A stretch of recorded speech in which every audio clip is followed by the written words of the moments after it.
Hey everybody, Chuck Barone. Wednesday, May the 17th, 2023. Halfway through another wretched week. Here we go. Before we start the show, as always, want to welcome everybody to the show. Thank you guys for your support, for watching the videos and supporting the show like you guys do. It means the world to us. We appreciate you guys. Okay, so let's look at these markets today briefly. Markets rally. Stock market has a good day today across the board. Market excited because it looks like the geniuses in Washington, D.C., our elected officials, our representatives, are going to figure out a way to avoid a default on the United States debt and figure out this debt ceiling thing. I'm glad to hear it. I really never had a doubt that they would figure it out. Even those lame brains know that they can't allow that to happen. I'm glad they didn't take it down to the brinksmanship of like taking it to the very last minute. The markets would have had a tantrum over that. As you can see by today's reaction to even the rumor that they might fix the debt ceiling, the markets rally. Imagine how the markets are going to behave when they actually sign something and get it done, depending on how that looks, I guess. But anyway, so the Dow up 408 today, 33,420. S&P up 48.41, 58 on that index. The NASDAQ up 151 today, 12,500. Nice numbers for the stock market. Make everybody's 401ks look a little bit better. That's nice.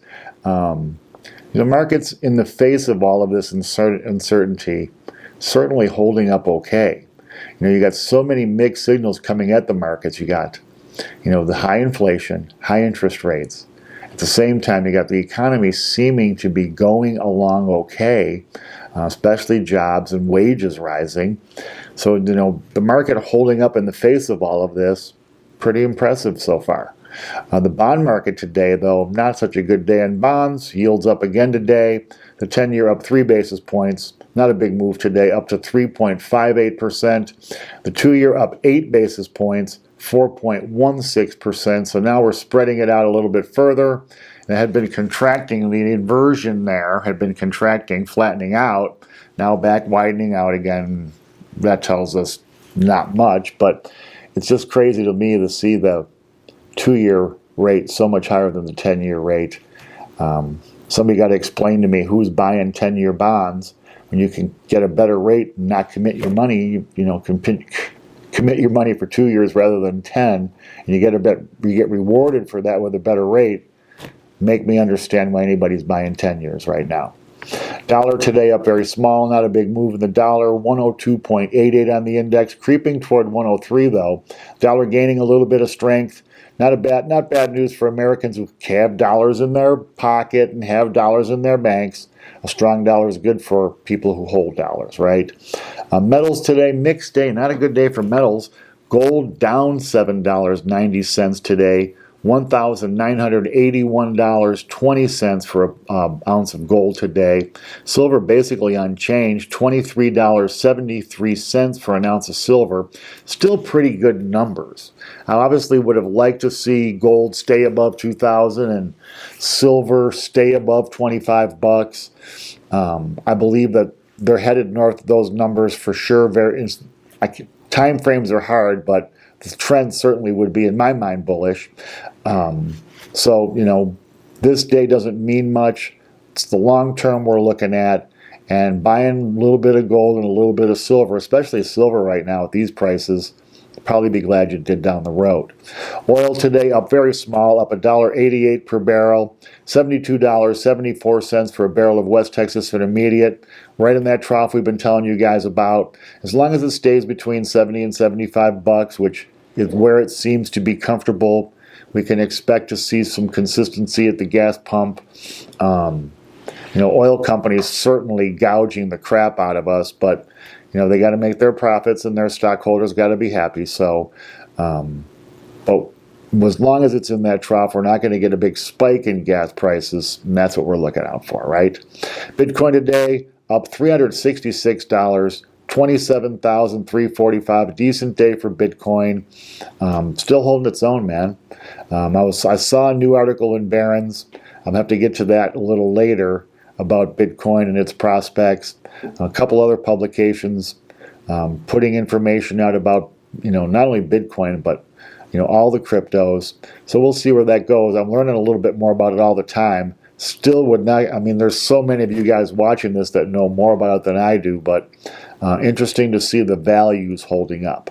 All right, so let's talk about news today. Not a lot being reported, but a little bit of stuff I wanted to talk about. Yesterday we talked a little bit about retail sales. I want to go in a little bit more depth on that. April was certainly a much better month here in the U.S. for sales. Sales not really jumping much, profit margins jumping, but some sectors of the economy did see some pretty significant gains. Online sales, yay Amazon, doing very, very well. Get big gains in April. Bars, restaurants, also huge gains. So this is good because it shows us that the economy, people are still going to restaurants and bars are overflowing. And I've seen so many of you guys comment about that, how, every place is overflowing. It's even hard to get in some restaurants.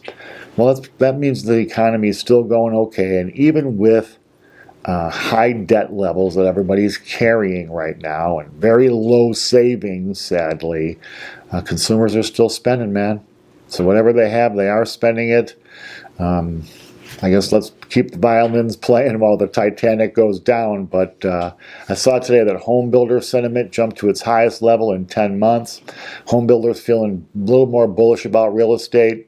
We're going to talk about real estate next. But all of this stuff that in sales and all of that, depending on how the jobless numbers come in tomorrow, are going to tell us a lot about how much flexibility the Fed's going to have. They've been pitching the mantra they're going to keep rates high, that they're going to keep, don't be expecting a rate cut, even though the markets are pricing rate cuts in right now. This kind of stuff, these kind of statistics, whether you believe them or not, these are what everyone's making their judgments on as far as in this market. And the Fed is making their decisions based on these numbers. It certainly gives them the flexibility to keep rates high, or to even raise them higher if need be to get this inflation number back down to our 2%. So interesting stuff there. Let's talk real estate for a second. I had a lot of people asking me about real estate in the comments. Let's talk about it a little bit. You guys know this is my area. This is what I do every day. I got to admit that this market has a little bit more strength than I thought it was going to. I thought prices would certainly come down significantly lower than they are now. Actually, here in Vegas, prices have started going back up again. We had a high in Las Vegas, $482,000 median price. Median meaning half were higher, half were lower. Boom, this is the middle line. Median came down to $420,000. Which is a pretty dramatic decline. Over $60,000 on a median price is a pretty significant correction. Now bouncing back up to $430K. I personally thought we would see below $400,000 here in Las Vegas, maybe even approaching $350,000 as a median price, with rates where they are and where they've been. Rates still in the sixes. So when you calculate out, properties with this value, a basic down payment, okay, I'm not talking gigantic down payments, a simple down, 5% down on a conventional loan, you're still looking at payments well north of $2,500 per month when you add in taxes, insurance, mortgage insurance, which is really expensive right now. You're getting $2,795 a month, blowing out first-time buyers. They're just... when it's your first time buying a house and you're looking at a payment like that, it scares the crap out of you. Because you're thinking, can I make that payment every month for 30 years? Not understanding that most loans don't get paid in full like that. But it's just crazy right now because you have so many things pushing and pulling this market, right? No inventory of existing housing. people are prisoners right now of their low mortgage rates, can't sell their house because it would cost them a lot more to buy a smaller house or a cheaper house, if you can find one, because people that have owned their houses for a while are sitting on just a shit ton of equity, and they really can't tap it because rates are stupidly high right now, right? So that's limiting the amount of houses on the market, driving buyers to the builders. That's why builder sentiment hits a 10-month high today, right? Builders having to give less incentives to pull this business in because there's nothing existing to compete with them. I got to say, I really thought prices would be lower than they are. I'm glad there's some activity in the business again. I've had actually some people in my office. I mean, it's tough though. It's not an easy thing as a loan guy to talk to your client sitting across the desk from you and explain a payment of $2,600 or $2,700 a month, where basically the house they're living in, renting, is $1,700, $1,800, whatever it is, for basically the same house. So it's just, a wacky, weird market right now, but there just really never is a great time to buy a house. It's always, you can always find a reason to wait. So real estate's starting to pick up. I still think prices are ridiculously high. So you have high prices and high rates. That doesn't work, right? So one of the others got to happen. Either prices are going to have to turn back around and come down. And the reason they're going up is because people are going to new builds, which are typically more than existing housing. I'm sure that's weighing on this bounce in price. So we'll see where it goes. I'm just glad to have a couple of deals working. It's this business can be rough sometimes.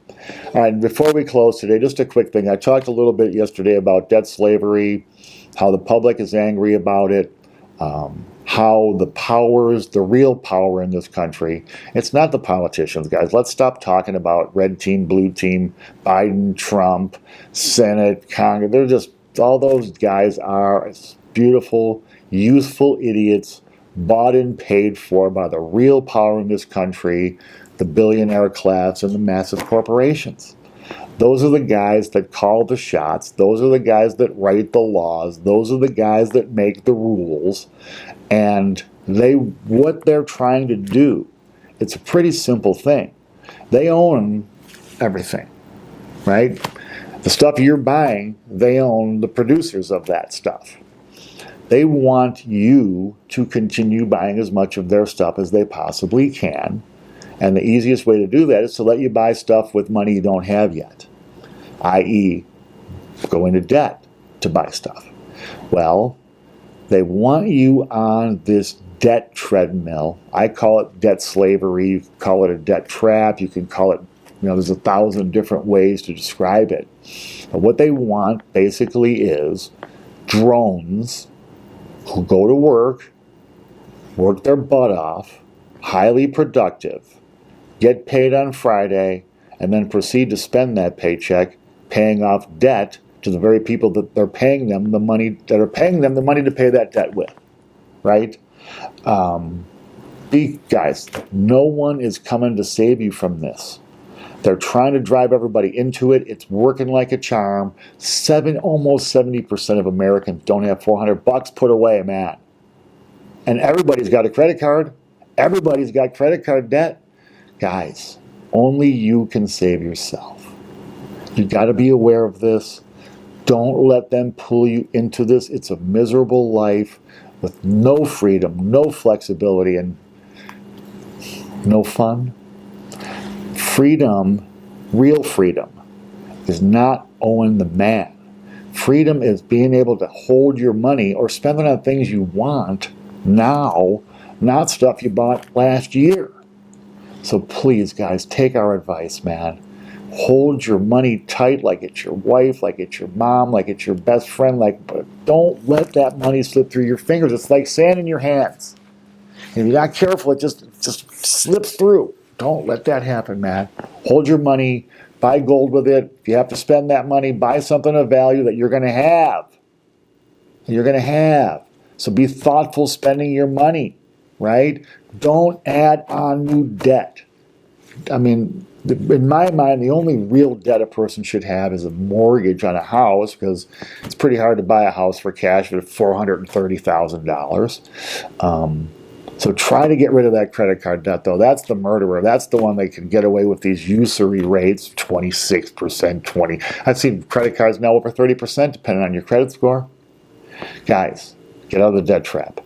Don't get in the debt trap. If you're younger watching this, you don't start with it. Stay away. Know it's the enemy. Run from it. If you're older, you guys have already got the scars. You know these lessons. It's the people in the middle I'm aiming at here, guys. You guys with the credit cards. You guys with the $700 car payments. Man, be careful, man. Try to find a way out of these debt situations. Free up that money to do something productive with for your life. Anyway, all I got today. I'm already rambling on my time limit here. Appreciate your guys' support. If you like what you're hearing, hit the like button. I'll be online with the comments, answering you guys and responding to your comments and questions today. I've been trying to get to that a little bit more lately and have been successful. We appreciate you guys. We'll be back tomorrow. Tomorrow's a big day. We're going to get unemployment numbers. Talk with you tomorrow. Until then, guys, take care. Thanks.